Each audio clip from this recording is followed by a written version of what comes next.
கிறிஸ்து இயேசுக்குள்ளாக அன்பாய் அழைக்கப்பட்ட அன்புக்குரிய சகோதர சகோதரிக்கு கிறிஸ்துவின் நாமத்தினால அன்பின் வாழ்த்துக்களை தெரிவித்துக் கொள்கிறோம். நாம் கடந்த நாட்களாக ஆண்டவருடைய மரணத்தை நினைவு கூறக்கூடிய ஒரு காலப்பகுதிக்குள் அநேக சத்திய பாடங்களை நாம் பார்த்து வருகிறோம். அதன் பிரகாரம் இன்றைய நாளிலும் நாம் ஒரு சத்திய பாடத்தை பார்க்கிறோம்.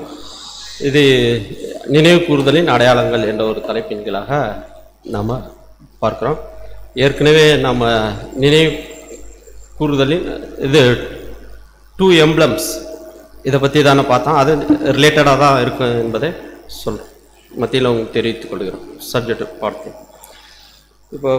இப்போ நம்முடைய ஆண்டவர் நமது பின்பற்றக்கூடிய நம்முடைய பாத அங்கத்துக்கு அடியார்களுக்கு 2 ஆசரிப்பு அனுசரிக்கக்கூடிய ஒரு முக்கியமாக 2 ஆசரிப்பு இந்த ஒரு பாதைக்குள் வரக்கூடிய வகுப்பாருக்கு 2 ஆசரிப்பு கொடுத்துருந்தாரு.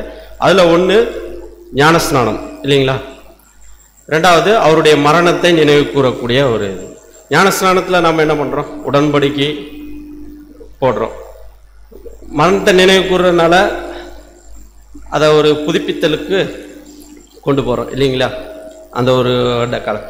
அப்போ இதில் நமக்கு என்ன பலன், இந்த ஒரு ஆண்டவருடைய மரணத்தை நினைவு கூறுறதுனால நமக்கு என்ன பலன் கிடைக்குதுன்னு அப்படின்னு கேட்டாக்கா நம்ம என்ன பதில் கொடுக்க முடியும்?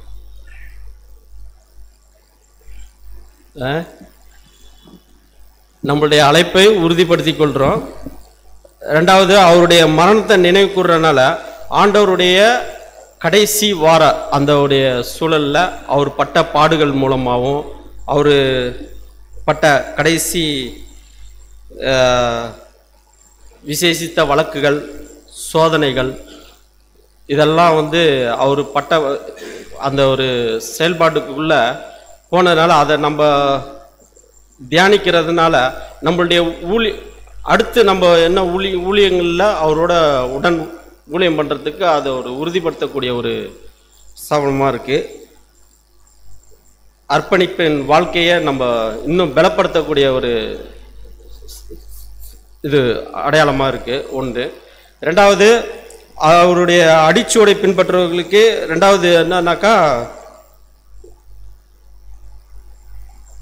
நமது உறுதிப்பாட்டை புதுப்பிக்க, உடன்படிக்கையை புதுப்பிக்கிறதுக்கு ஒரு வாய்ப்பாகவும் இது ஒரு அமையுது என்பதை இந்த ஒரு இதில் பார்க்குறோம். அப்போ இதன் பிரகாரம் நம்மளுடைய ஆண்டவர் கடைசி நம்மளுடைய ராபோஜனத்தில் அவருடைய அப்போஸ்தலருக்கு அங்கே மேல் வீட்டறையில் ஒரு பந்தியை அனுசரித்தார். அதில் 2 அடையாளங்களை அவர்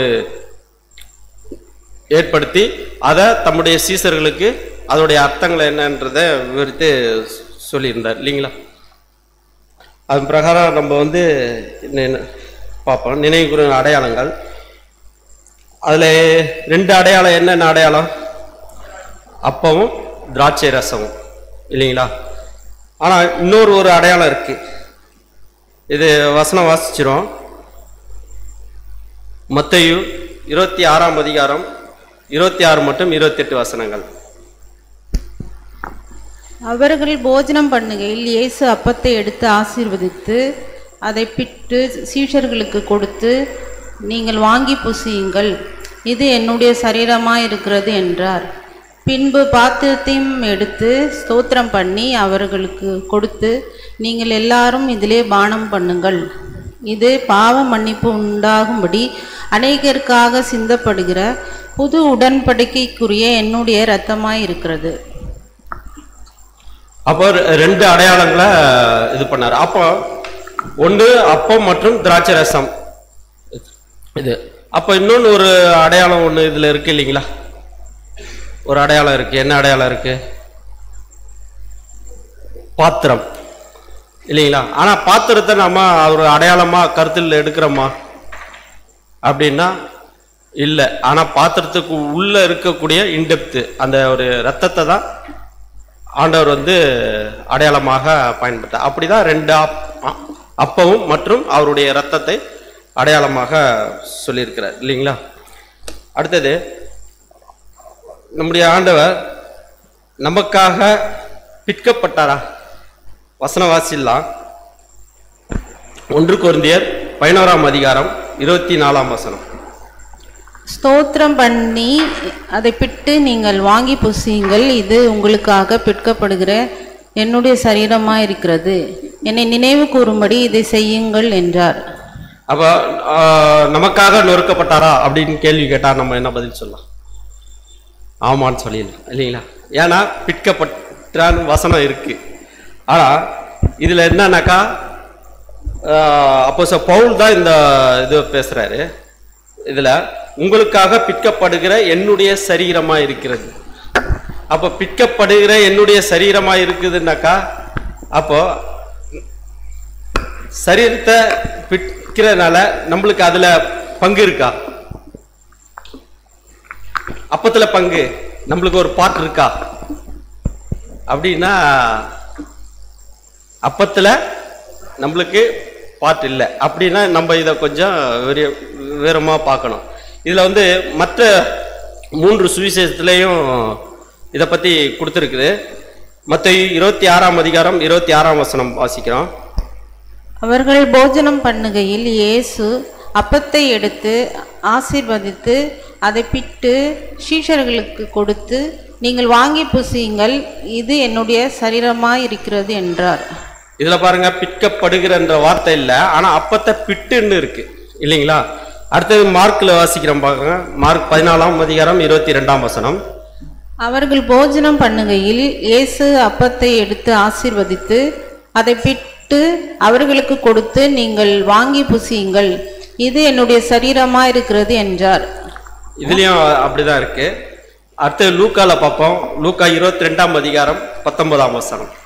பின்பு அவர் அப்பத்தை எடுத்து ஸ்தோத்திரம் பண்ணி அதை பிட்டு அவர்களுக்கு கொடுத்து, இது உங்களுக்காக கொடுக்கப்படுகிற என்னுடைய சரீரமா இருக்கிறது, என்னை நினைவு கூறும்படி இதை செய்யுங்கள் என்றார். ஆனா இதுல இந்த 3 வசனத்திலையும் எதுலையாவது பிற்கப்படுகிற என்னுடைய சரீரமா இருக்கிறதுன்னு ஏதாவது வார்த்தைகள் வந்திருக்கா பார்த்தீங்கன்னா?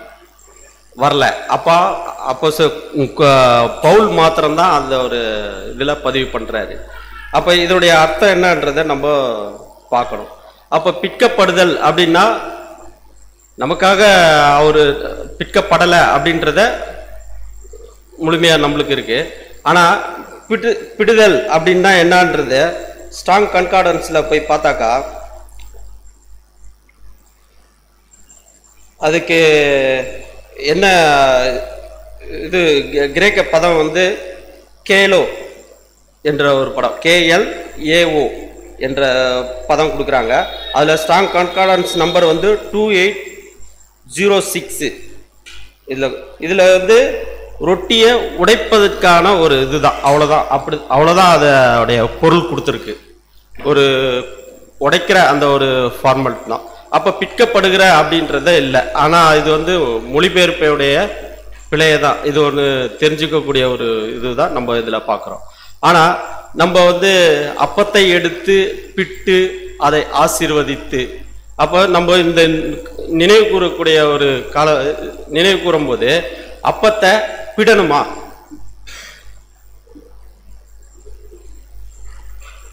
புரியுதுங்களா? ஆண்டவர் வந்து அப்பத்தை பிட்டு அதை ஆசீர்வதித்து அப்புறம் தான் சீசர்களுக்கு கொடுக்குறாரு.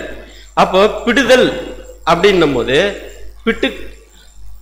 பிடுதல்னும் போது பிட்டு தான் கொடுக்கணுமா அப்படின்னாக்கா அப்போ அதோடைய மீனிங் எப்படி மாறுபடுது அர்த்தம்?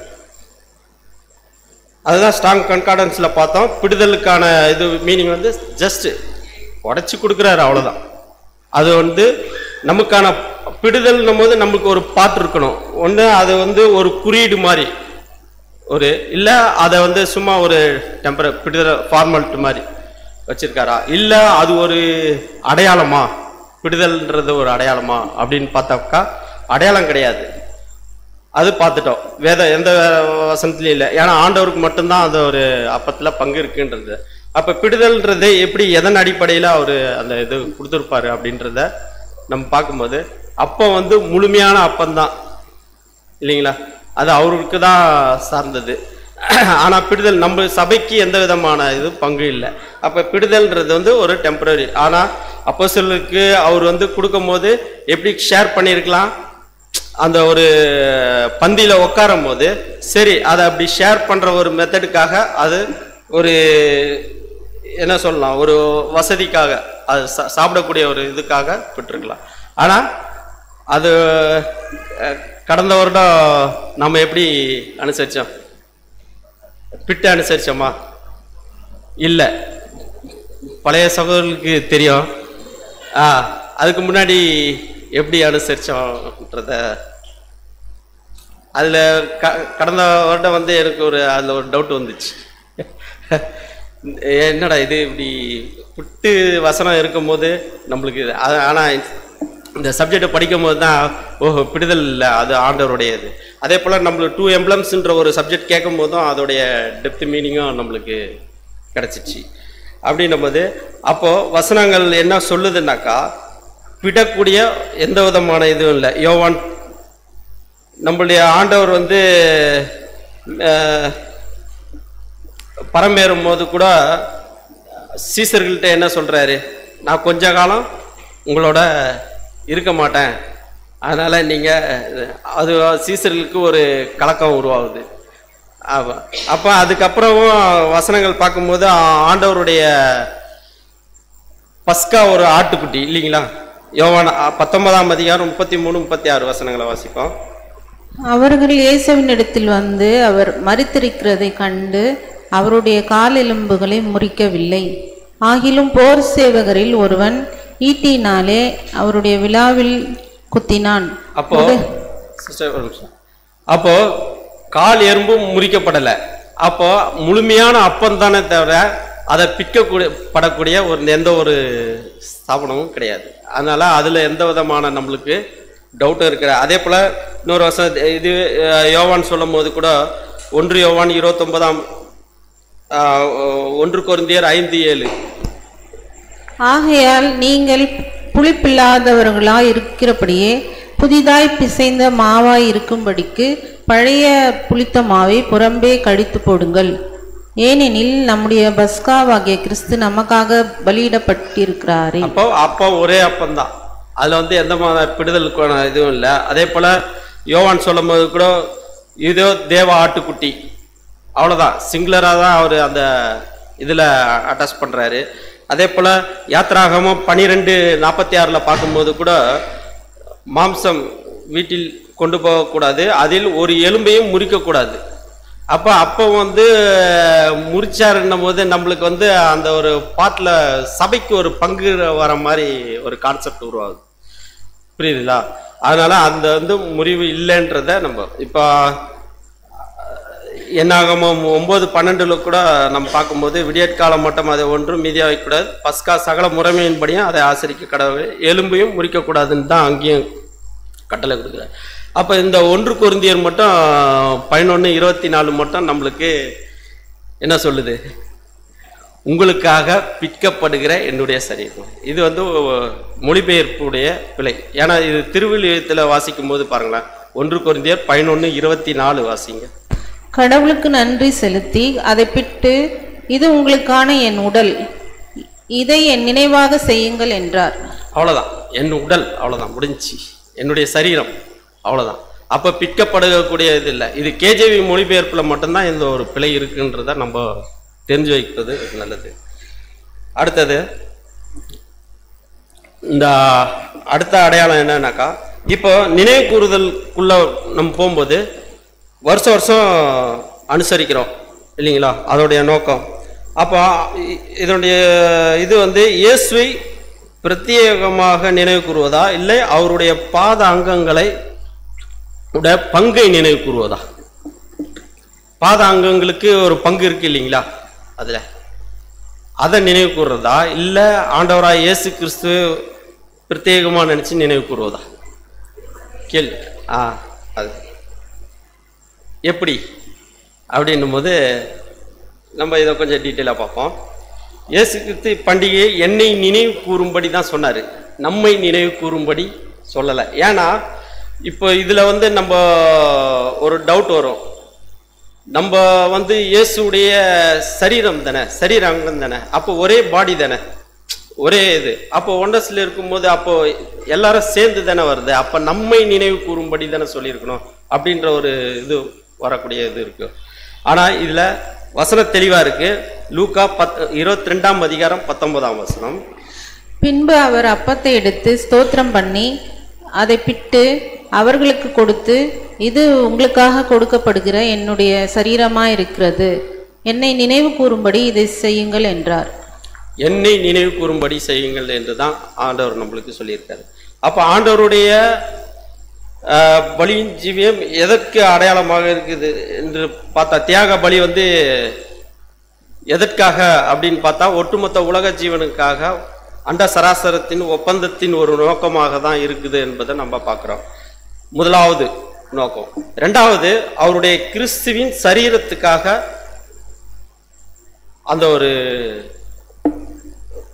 பலி அப்ளை ஆகுது இல்லைங்களா? 2 பார்ட்டு அதில் வருது. அவருடைய ஈடுபலி ஒன்று உலக ஜனங்களுக்கு போகுது, ரெண்டாவது அவருடைய சரீர அங்கங்களுக்கு வருது இல்லைங்களா? அப்படி வரும்போது இப்போ இதில் வந்து எப்படி அந்த ஒரு அப்ளை ஆகுது? அதாவது ஆண்டவருடைய ஈடுபலி கொடுத்துட்டாரு இல்லைங்களா? இப்ப உலகத்துக்கு எப்படி அப்ளை ஆகுது, அவருடைய சரீர அங்கங்களுக்கு எப்படி அப்ளை ஆகுது?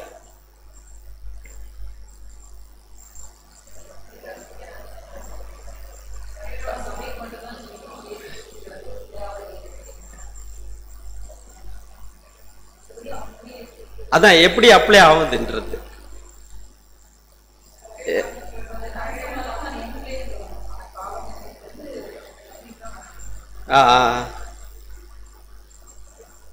இது வசனம் வாசிடலாம். ஒன்று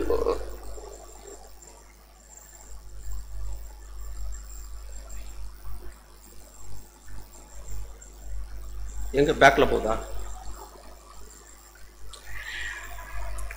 1 தீமோத்தேயு 2ஆம் அதிகாரம் 6ஆம் வசனம். எல்லாரையும் மீட்கும் பொருளாக தம்மை ஒப்பு கொடுத்த மனுஷனாகிய கிறிஸ்து இயேசு அவரே, இதற்குரிய சாட்சி ஏற்ற காலங்களில் விளங்கி வருகிறது. ஏற்ற காலங்களில் விளங்கி வருகிறது. இப்போ இதுல வந்து எல்லாரையும் மீட்கும் பொருளாக ஒப்பு கொடுத்துட்டாரு இல்லைங்களா?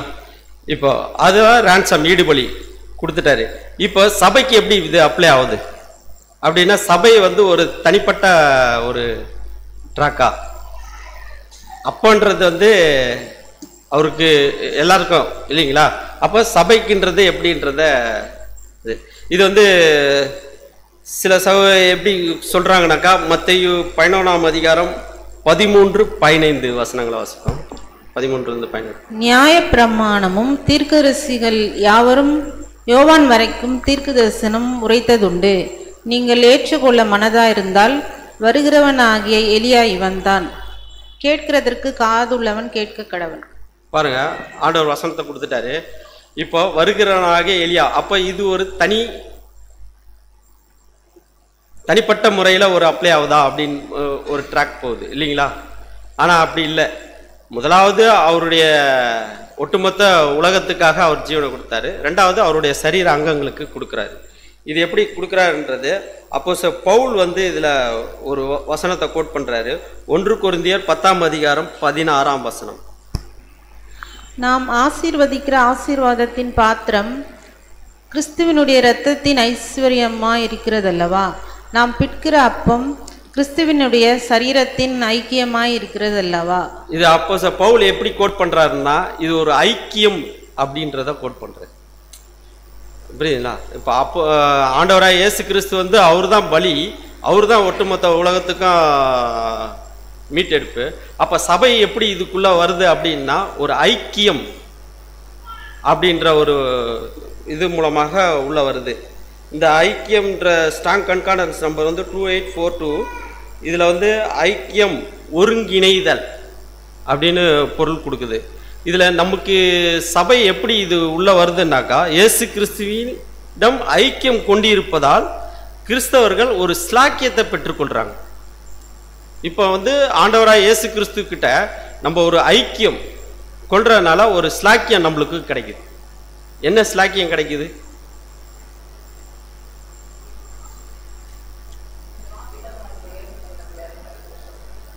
பிதாவாகிய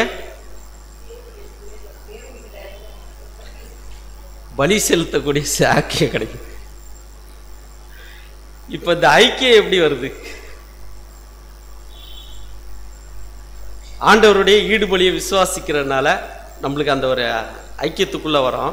வரனால நம்மளுக்கு அந்த ஒரு சரீர அங்கமாக ஆகுவதற்கு, அதான் கிறிஸ்தவர்கள் சில ஸ்லாக்கியம் பெற்றுக்கொள்கிறார்கள் என்று சொல்றது.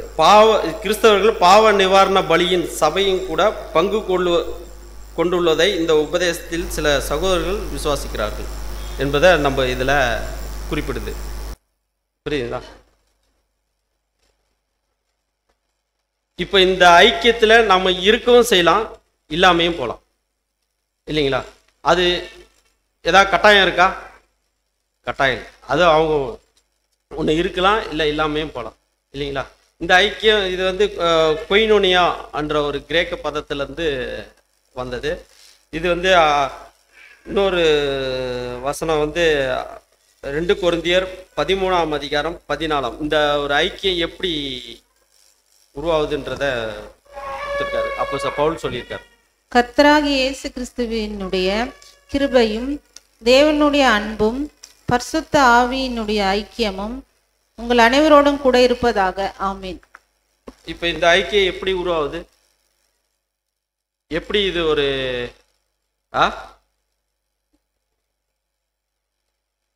இது பவுலுடைய வாழ்க்கையை நம்ம உற்று கவனித்தோம்னா இதுல நம்மளுக்கு அதை பிடிச்சி எப்படின்னாக்கா, அவரோட அந்த ஐக்கியம், அந்த ஒரு சபை அங்கங்களோட ஒரு ஐக்கியப்பட்டிருந்ததுனால அவர் எதை பெற்றுக்கொண்டாருனாக்கா, தேவனுடைய வல்லமை மற்றும் பலத்தோடும் இசை உள்ளவர்களாக இருந்திருப்பார்கள்.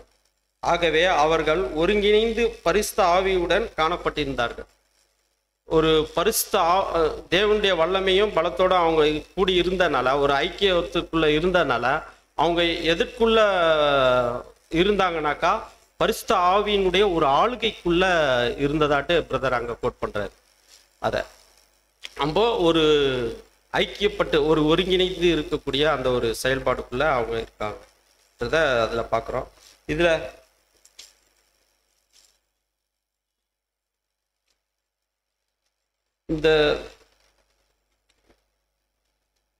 இதுல நமக்கு ஏதாவது பங்கு இருக்கா? இதுல பங்கு இருக்கு.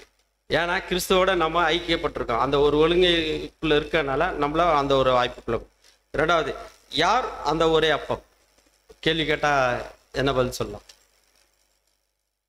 ஒரே அப்பன்றது இப்ப நம்ம ஐக்கியம் பார்த்துட்டோம், ஐக்கியத்துக்குள்ள நம்ம இருக்கோம். அப்ப அந்த அப்பன்னு எடுக்கும் போது நம்மளுக்கு அதுல ஒரு பாட்டு இருக்கா? உலகத்துக்காக தான் அப்பம், அது ஆண்டவராய் இயேசு கிறிஸ்து. இப்ப ஐக்கியன்னு வரும்போது அப்ப நம்மளுடைய பாட்டு அதுல என்ன? ஒரே அப்பன்றது. வசனம் வாசிக்கலாம். 1 கொரிந்தியர் 10:17, 10ஆம் அதிகாரம் 17 வசனம். அந்த ஒரே அப்பத்தில் நாம் எல்லாரும் பங்கு பெறுகிறபடியால் அநேகரான நாம் ஒரே அப்பமும் ஒரே சரீரமுமாய் இருக்கிறோம். இப்போ இதுக்கு என்ன பதில்? ஒரே அப்பமும் ஒரே சரீரமுமா இருக்கிறோம். இப்ப நாம இதுல எப்படி உள்ள நிறையிறோம்? அதுல பங்கு எடுக்கிறனால, ஐக்கியப்படுறதுனால நாம அதுல வரோம். நம்மளுக்கான பார்ட் என்ன இதுல?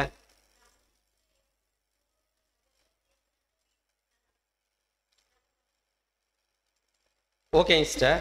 ஆனா இப்ப பிரசன்ட்ல நம்ம எப்படி இந்த ஒரு வாய்ப்புக்குள்ள வரோம்? அதுதான் ஈடுபலி. இப்ப இதுல நம்மளுக்கு என்ன பார்ட்டு, உலக ஜனங்களுக்கு என்ன பார்ட்? இப்ப நம்ம என்ன உறவுக்குள்ள போறோம், உலக ஜனங்கள் எந்த உறவுக்குள்ள? இந்த ஒரு அப்பத்தை எப்படி 2 பார்ட்டா ஷேர் ஆகுதுன்றது தான் நம்ம இப்ப பார்த்துட்டு இருக்கோம். மனவாட்டி வகுப்பா போறோம், கரெக்டு. அப்போ நம்ம எதன் அடிப்படையில அந்த அப்பத்துல நம்மளுக்கு பங்கு, அதுதான் நம்ம இப்ப பார்த்துட்டு இருக்கோம். அந்த ஐக்கியன்ற ஒரு முறையில அந்த ஐக்கியம் கிடைத்தது நம்மளுக்கு ஒரு ஸ்லாக்கியம். அந்த ஸ்லாக்கியத்தின் மூலமா பரிசுத்த ஆவியுடைய ஆளுகைக்குள்ள நம்ம உட்படுறதுனால நம்மளுக்கு அந்த ஒரு பலியின் ஜீவியத்துக்குள்ள வர்றதுனால கிறிஸ்துவோட இணையத்துக்குடைய ஒரு ஸ்லாக்கியம் தான் நம்மளுக்கு கிடைச்சிருக்கு. புரியுதுங்களா? இதுல வந்து சபைக்கான எந்த விதமான பாற்று இதுல வராது. புரியுதுங்களா? ஒரே அப்போ ஆண்டவராக இயேசு கிறிஸ்து தான் இல்லைங்களா? அப்போ சபை என்ன பாற்று வாங்குதுனாக்கா, ஐக்கியன்றது வந்து இப்போ ஒரே குறிக்கோள் ஒரே கொள்கை இருக்கிறவங்க ஒருங்கிணைக்கும் போது, அப்போ மனுஷர்கள் வெவ்வேறு தரப்பட்ட கூட்டங்கள் இருக்கு. அவங்க கூடக்கூடிய ஸ்டேஜ் என்னன்னாக்கா, அந்த ஒரு நோக்கம் ஒரு கொள்கை அந்த இதில் இருக்கிறவங்க கூடும்போது ஒரு ஐக்கியமாக உருவாகிறாங்க, ஒரு ஒருங்கிணைப்பாக உருவாங்க. இப்போ நம்ம எதன் அடிப்படையில் அந்த ஒரு ஐக்கியத்தில் வரோம்னாக்கா, கிறிஸ்துவனுடைய சரீர அங்கமாக வரத்துக்கூடிய வாய்ப்பில் வரோம். அப்போ நம்மளுக்கு என்ன பேர் கொடுக்குறாரு? பங்காளி. புரியுதுங்களா? பங்காளிகளாக ஆகக்கூடிய ஒரு வாய்ப்பு. அப்போ உலக ஜனங்களும் அவங்களும் அதே ஐக்கியத்துக்குள்ளதான் வராங்க இல்லைங்களா? கிறிஸ்துவனுடைய ஒரு ஐக்கியத்துக்குள்ளதான் வராங்க. ஆனா அவங்களுக்கு என்ன அதுல ஒரு பங்கு, அவ்வளவுதான். ஆனா ஒரு சின்னம் ரெடி ஆயிடுது, அந்த சின்னத்துக்குள்ள இவங்க வந்து இது சின்னத்துக்கு கட்டமைப்புக்குள்ள இருக்கிறாங்க. அப்ப அவங்களுக்கு ஒரு பங்கு தானே தவிர இந்த பங்காளி ஆகக்கூடிய ஸ்டேஜ் வந்து அவங்களுக்கு. புரியுதுங்களா? ரெண்டு பார்ட். இந்த ஸ்லாக்கியத்தின் மூலமாக இந்த அப்பத்துல பங்கெடுக்கக்கூடிய விஷயங்கள் வந்து நாம வந்து நம்மளுக்கு ஒரு பங்காளி ஆகக்கூடிய ஒரு வாய்ப்பு, அதாவது கிறிஸ்து என்ற ஒரு தெய்வீக திட்டத்தினுடைய இதுல நம்மளுக்கு ஒரு பங்காளி ஆகக்கூடிய அந்த ஒரு சின்னத்துக்குள்ள உருவாகக்கூடியது. உலக ஜனங்கள் அந்த சின்னத்தை பேஸ் பண்ணி அவங்க ஒரு பங்கா தான் ஆகுறாங்க, அதுல பங்கு, அவ்வளவுதான். அப்ப எல்லாமே அந்த ஒரு ஐக்கியத்துக்குள்ள உட்படக்கூடிய ஒரு இதுதான் நம்ம இதை பார்க்கிறோம். இப்ப ஆண்டவர் அப்பன்றது எப்படி ஆண்டவர் தான் அப்படின்றத உறுதிப்படுத்தலாம் அப்படின்னாக்கா, மத்தேயு 6:11 என்ன சொல்லி இருக்கிறாரு?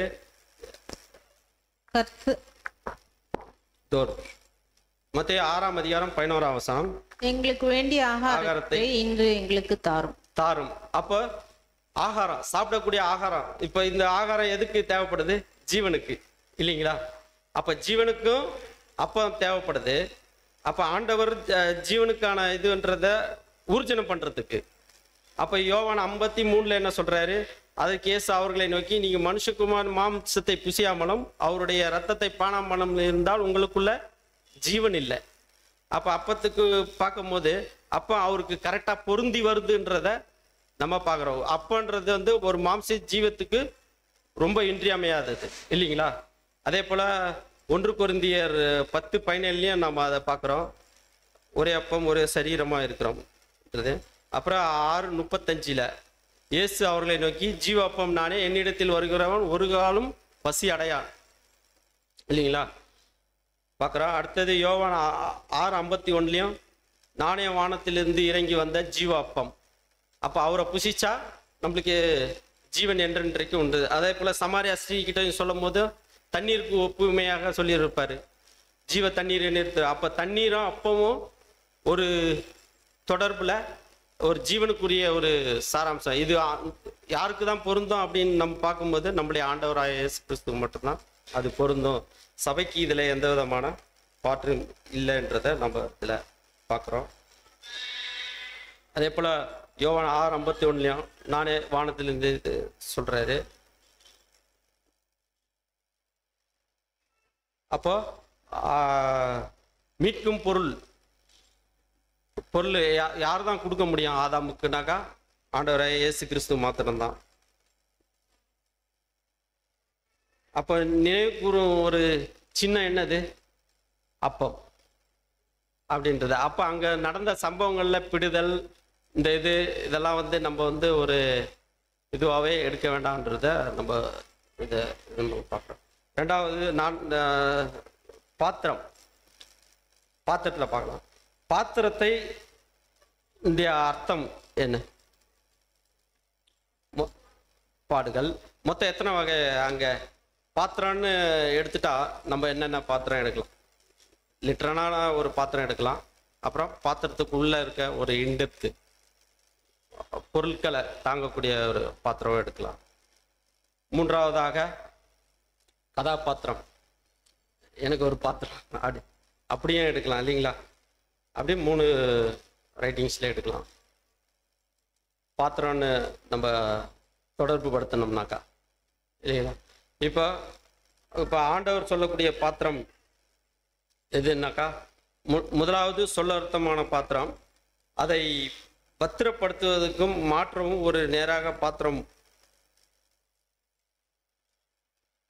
தேவை. அதுக்குள்ளே இருக்கிற பொருளை பத்திரப்படுத்துறதுக்கும் அது மாற்றுறதுக்கும் ஒரு நேரான ஒரு பாத்திரம் தேவை. ரெண்டாவது, நமது கர்த்தர் தம்மிடம் அவருடைய அனுபவத்தை விவரிக்கும் பாத்திரம் என்றும் வார்த்தையை பயன்படுத்துகிறார்.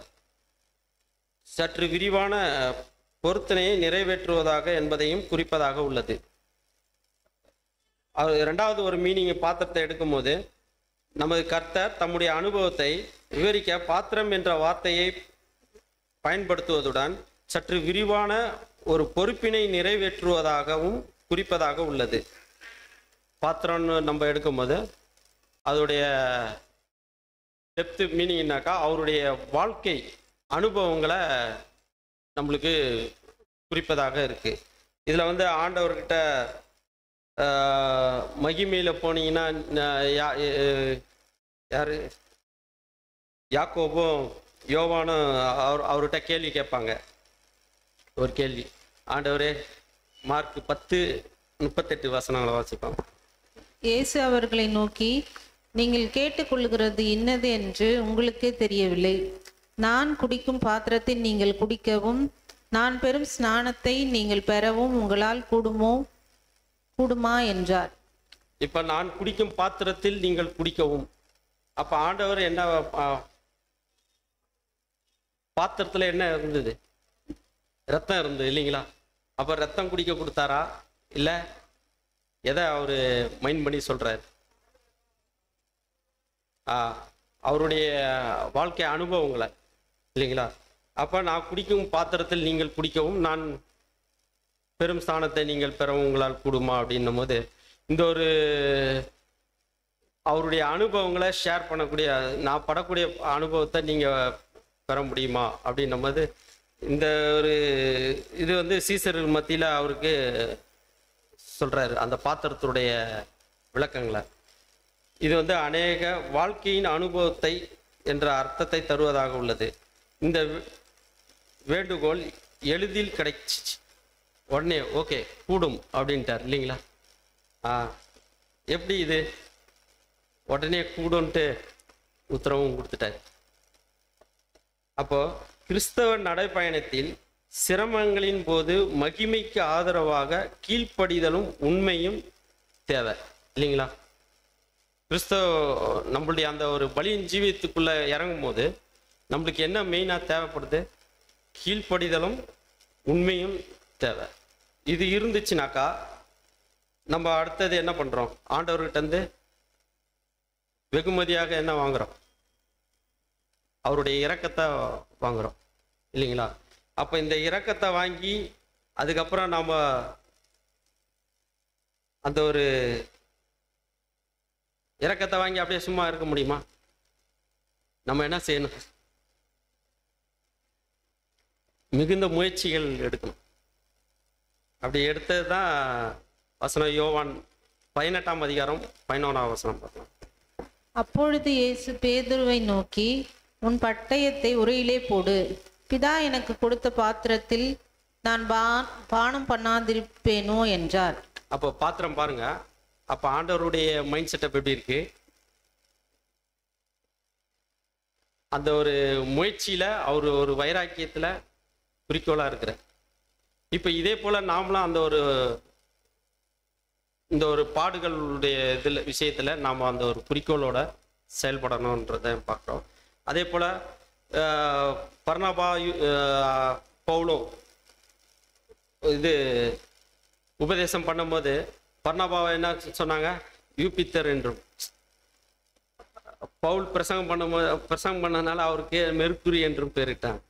அப்போ அவங்களுடைய அந்த ஒரு என்னது அந்த முயற்சி, கடுமையான முயற்சி, மிகுந்த முயற்சி, அந்த ஒரு இரக்கத்தை பெற்று அந்த முயற்சி செஞ்சதுனால அவங்க அந்த ஒரு பாடுகளுக்குள்ள அந்த ஒரு செயல்பாடுக்குள்ள அந்த போனாங்கன்றதை நம்ம பார்க்குறோம் இதில். அடுத்தது நான் பெரும் ஸ்தானத்தை நீங்கள் பெற முடியுமா? கர்த்தர்கிட்ட கேட்டாங்க இல்லைங்களா? ஸ்தானம்னா என்ன? ஞானஸ்தானத்தை குறிக்குதோ? அதுதான். அந்த ஸ்தானன்றது வந்து ஆண்டவர் எடுத்த ஞானஸ்தானத்தை போல யாரும் எடுக்க முடியாது. அது ஒரு விசேஷித்த அவர் எடுத்தது வந்து ஆண்டவர் எடுத்த ஞானஸ்தானத்தையும் அவர் எடுத்த பாத்திரத்தின் நோக்கத்தினையும் நம்ம கர்த்தர் வந்து தொடர்ந்தார். அந்த ஞானஸ்தானம் எடுத்து அந்த ஒரு பாத்திரத்துடைய நோக்கத்தை கரெக்டாக ஃபாலோ பண்ணி அதை ஓட்டத்தை முடித்தார். ஆனால் அவர் பெரும் ஸ்தானம் என்ன ஸ்தானம்ன்றதை பார்க்கலாம். அவர் கிறிஸ்தவ வாழ்க்கையில் கடுமையாக உலகத்தையும் மாம்சத்திலிருந்து வரும் சோதனைகளையும் மற்றும் சாத்தானோடு எதிர்த்து போர் புரிய வேண்டும் என கூறுகிறார். கிறிஸ்தவ உலகத்தில் அவர் வந்து நான் பெரும் ஸ்தானம், அவர் பெறக்கூடிய ஸ்தானத்தில் இது வந்து பெரிய ஒரு போராட்டம். அது சீசர்கள் கேட்கும்போது அவங்களுக்கு வந்து நீங்கள் இந்த ஒரு போராட்டத்திலேருந்து ஜெயம் கொள்ளணும், இது உங்களால் முடியுமா? முடிஞ்சாதான் அந்த வாய்ப்புக்குள்ளே போகும் அப்படின்றத மையப்படுத்தி அவர் கொடுக்குறாரு. இதுதான் உள்ள வாழ்க்கையின் அனுபவத்தை என்கிற பாத்திரமானது நாம் நினைவு கூறுதலில் ஆராதனையில் ஆசரிக்கும் பாத்திரம் அல்ல. ஏனெனில் நமது கர்த்தர் ராபோஜன சமயத்தில் அப்போஸ்தலர் பாத்திரம் கொடுத்து இது என் ரத்தம், இது என் அப்பத்தை பார்த்து இது என் மாம்சம் என்றார். அப்போ நினைவு கூறுதல் பாத்திரமானது இயேசுவின் ரத்தத்தை அடையாளப்படுத்துகிறதா?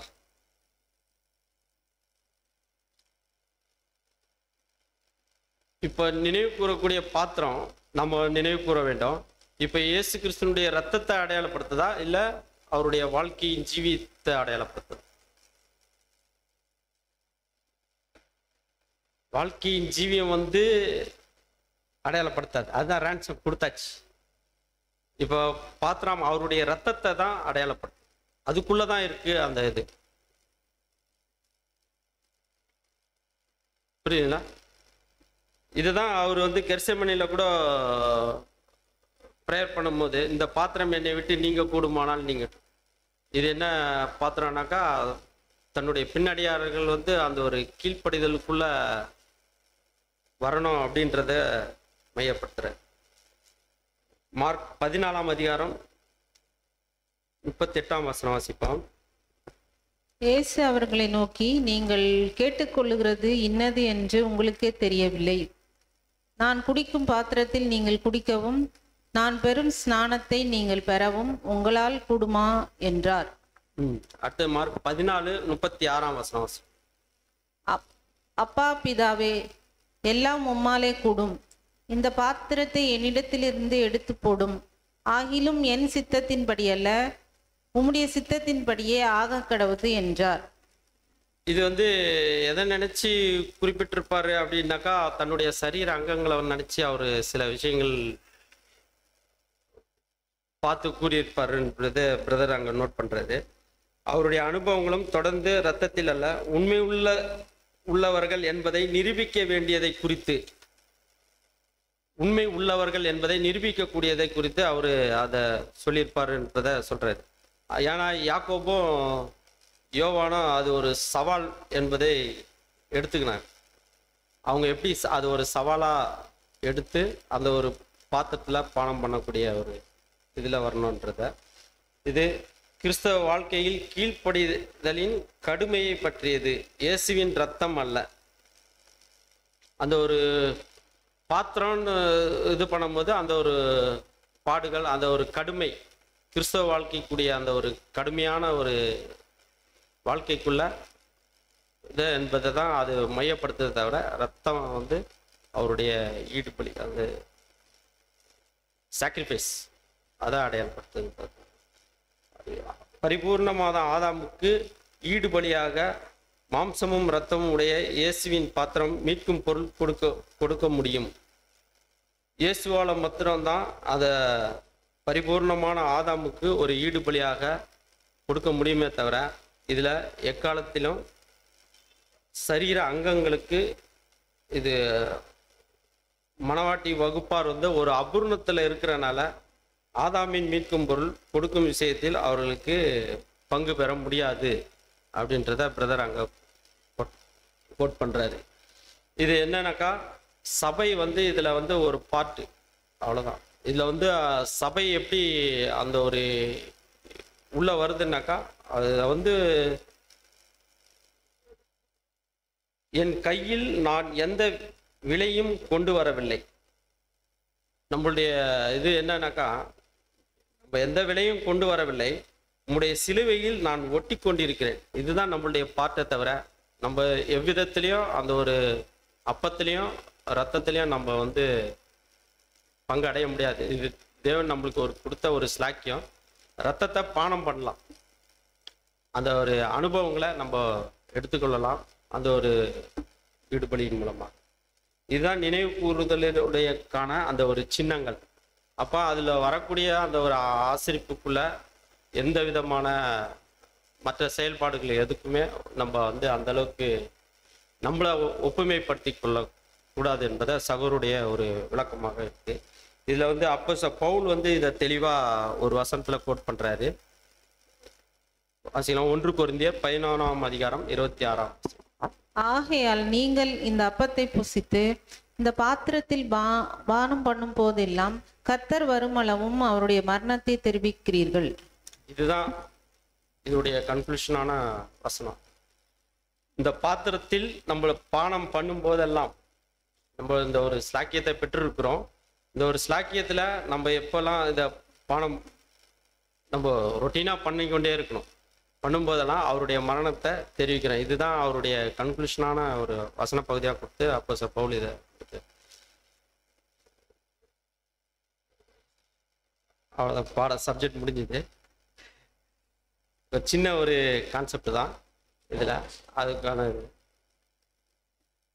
இந்த ஒரு பாடத்தை தந்த நம்முடைய பிதாகிய தேவனுக்கு ஆண்டவராகிய இயேசு கிறிஸ்துவின் மூலமாக நன்றியை எடுத்துக்கொள்வோம். தொடர்ந்து நம்முடைய இந்த ஒரு பந்திக்கு ஒரு அனுசரியாக நாம் யாரும் தகுதிப்படுத்தி கொண்டு அந்த ஒரு பந்திக்குள் உத்தமமாக செயல்படுவோம் என்பது